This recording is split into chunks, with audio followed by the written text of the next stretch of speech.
Can I get that out of my vagina? I don't know. Really? Are you serious?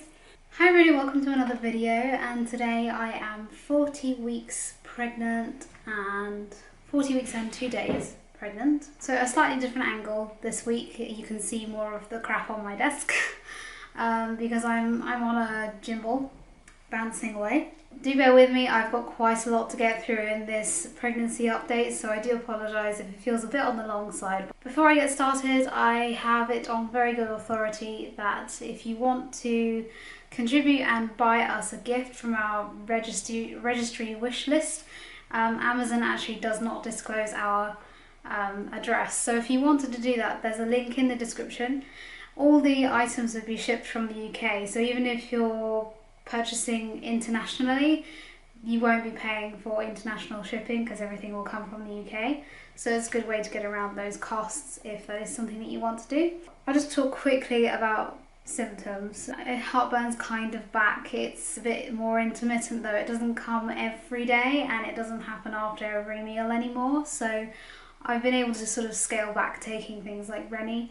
But I do still find that it does trouble me a bit in the evening when I go to bed. Fanny daggers continue. They're a bit uncomfortable, especially if I need to pee and I'm having a Braxton Hicks contraction at the same time. Like that's definitely not comfortable. Yes, Braxton Hicks contractions continue. They can be quite intense, very tight. They're not really giving me any indicator of what my body might be doing because I've had them for so long during this pregnancy. They're completely normal for me. And the last few days I've just been really thirsty. I keep getting a dry mouth and I'm just like drinking a lot.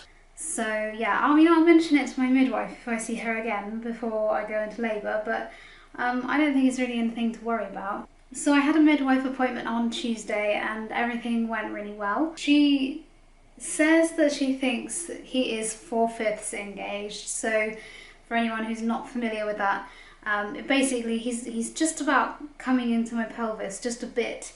She felt that it was different from the week before when she had felt that he was just sort of at the brim, and it's the first time that she's actually written in my notes that he is 4/5 engaged. She's always written either not engaged or at the brim. Encouraged by that, I've been trying to do all sorts of stuff to make sure that he wiggles down just a little bit further, hence the ball, and walking to and from school when I feel like I've got the energy, which is actually quite a lot of the time. Actually, I do feel like I have quite a bit of energy lately.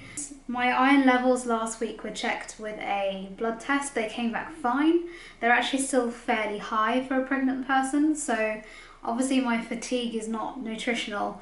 My fatigue is probably just related to being heavily pregnant. She measured my fundal height, which is the measurement from the top of the bump to the pubic bone, and she felt like it was 1 centimetre less than she measured the week before. So probably being a little bit on the overcautious side, she wanted to order a growth scan at the hospital just to check that everything was okay. And I went yesterday and everything is perfectly fine. He is head down. Yeah, he's doing great. I mean, that last time that we went and they were worried about the size of his head because it was larger than average. Actually, it seems like his head has not grown very much since, and everything else is kind of evened out. So now he's looking much more average again. His femur length is a little on the long side compared to everything else, but nothing to worry about. Amniotic fluid looks good. He has hair. We were able to see hair. And even though we've had it confirmed by genetics for a long time, I was able to confirm visually that he is a boy. There's really nothing to worry about. It's probably just that he had wriggled down a little further and that had affected the height of my fundal height. Leo was born at, he was 6 pounds and 3 ounces. At the moment, this baby boy is estimated to be 6 pounds and 10 ounces. So we'll see when he's born as to how accurate that actually was. I declined booking in for an induction of labour. However, she has told, this my midwife, has told me that I will need to book in next week when I go for my 41 week appointment. She will be needing me to book in for an induction 5 days after that.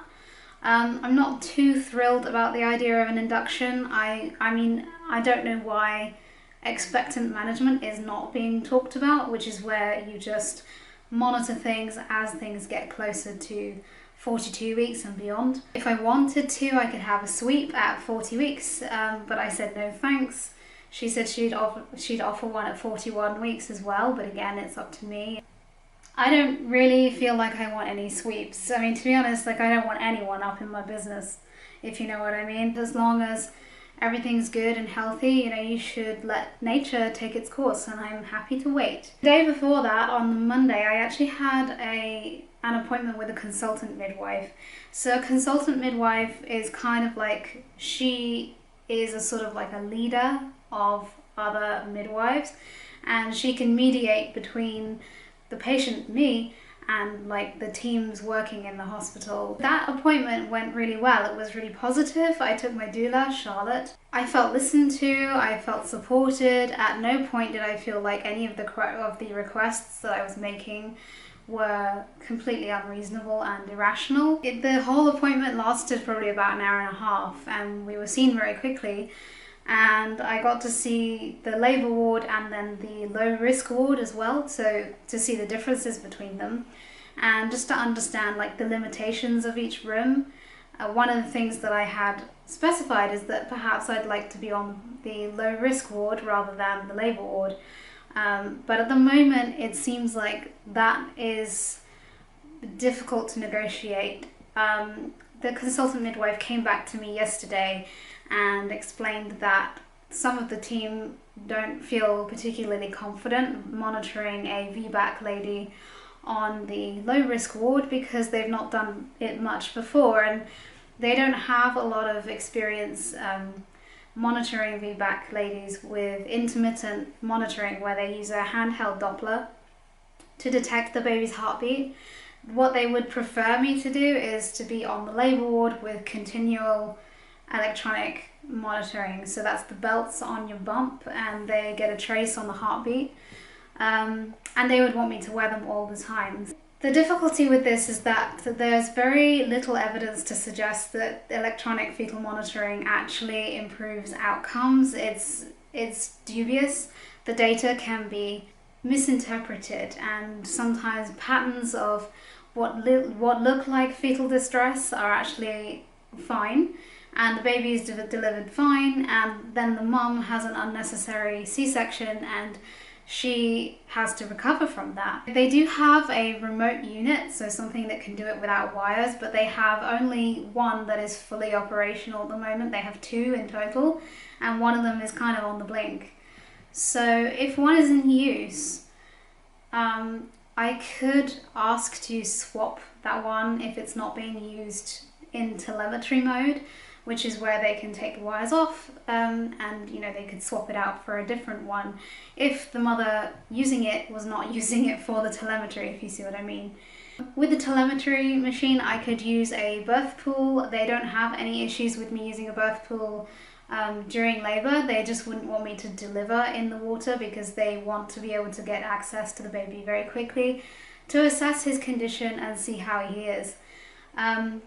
They also want me to be on the labour ward because the neonatologist feels that they know the labour ward better than they do the low risk ward, and in the event that baby does need some help with like resuscitation of some kind, the neonatologist would feel more comfortable being on the labour ward. You know, yesterday I felt very empowered and I felt very kind of like, you know, I'm gonna get what I want and stuff, and I still feel like that to a degree. Like, even though this is tough, I still feel like it's worth doing. But what I'm sensing is that there is a lot of fear coming from the teams because I'm asking them to do something which is outside of their comfort zone. And yeah, it's kind of complicated. So I really don't know how that's gonna go, but I am able to labour at home as long as I want, as long as I feel comfortable, and then I can come in. And you know, if the fetal monitor, if I do go on continuous monitoring and they do pick up some signs of fetal distress, which they think is like an early way to detect scar problems, which, you know, it's a really tiny risk that my scar would come apart. Depending on whether I was dilated enough, they might be able to take a blood sample from baby and assess oxygen levels.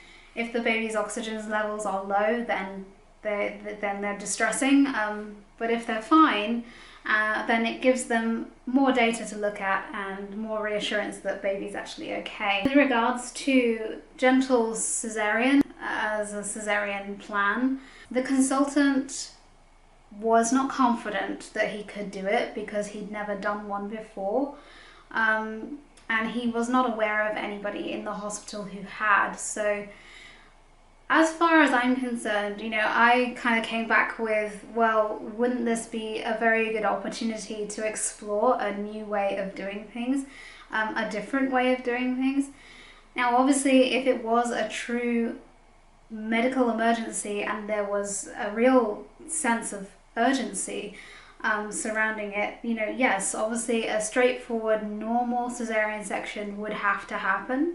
But if things were okay, it wasn't like a proper emergency like it was with Leo, and everything could be taken a little bit more slowly, then negotiations could happen with the obstetrics team that are present at the time that I'm in labour. You know, we could discuss preferences like having the cathodes on my back rather than on my chest, so that my chest is free to have skin to skin with baby. Delayed cord clamping is standard practice now, so they would do that regardless, even in a C-section, as long as baby's okay and he doesn't need any extra help.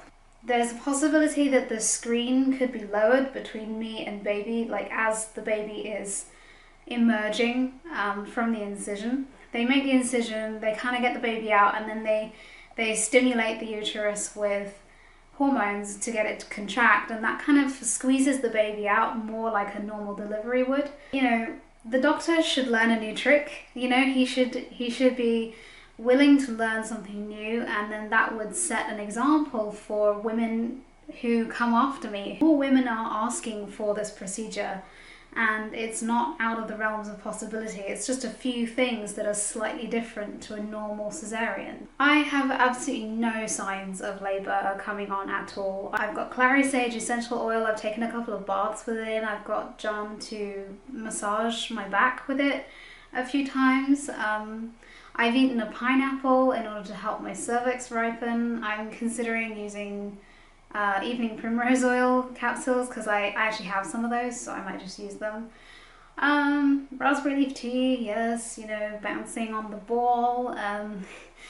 If I feel like it, you know, maybe John and I will see if some other things work, but, you know, haven't really felt like doing that a lot recently. Had a really good hand expressing session yesterday. I got the most that I had ever got in one session, and it was really cool. I got like 0.7 ml, which is almost 1 milliliter, so almost a whole syringe. And I actually kind of geekily kind of calculated how much colostrum I had actually stored, and I calculated it to be about 1.7 milliliters, which is really good going, you know, as far as I'm concerned. I mean, I don't seem to be able to do that every day, but some days I do seem to get a little bit more than normal. I will show you the bump, and then I will wrap up the video, and I will maybe see you guys next week. If you don't already like my Facebook page, you should go and do that, because that is going to be the way that I update you guys when stuff starts happening. Okay,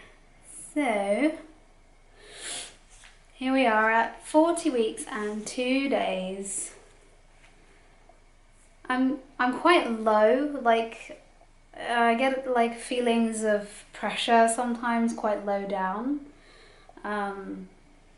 No stretch marks, just a lot of veins and a lot of like this kind of like mottled look to the skin, but no stretch marks per se. And I thought for old time's sake I would just measure the size of my bump. Ooh, that's cold. And I'm measuring approximately 34.5 inches. So I guess I'll see how that compares to Leo's bump. So baby's head at the moment is like So he's like almost 34 centimeters in head circumference, which I don't know. Like, can I get that out of my vagina? I don't know. Really? Are you serious? What the hell? Like, he was like 33-ish before, and now he's closer to 34. Of course I can get that out of my vagina. My vagina's built to do this. My pelvis is designed to do this. I can do this. So anyway, that basically wraps up my 40-week pregnancy update for this pregnancy. It could be the last one. I'm hoping it is, because it's going to get them out of my hair about induction and such. So anyway, stay tuned for more videos. Like my Facebook page, follow me on Instagram, stuff like that. That tends to be where I post most often. So yeah, and I will be back with another video really soon. Bye guys.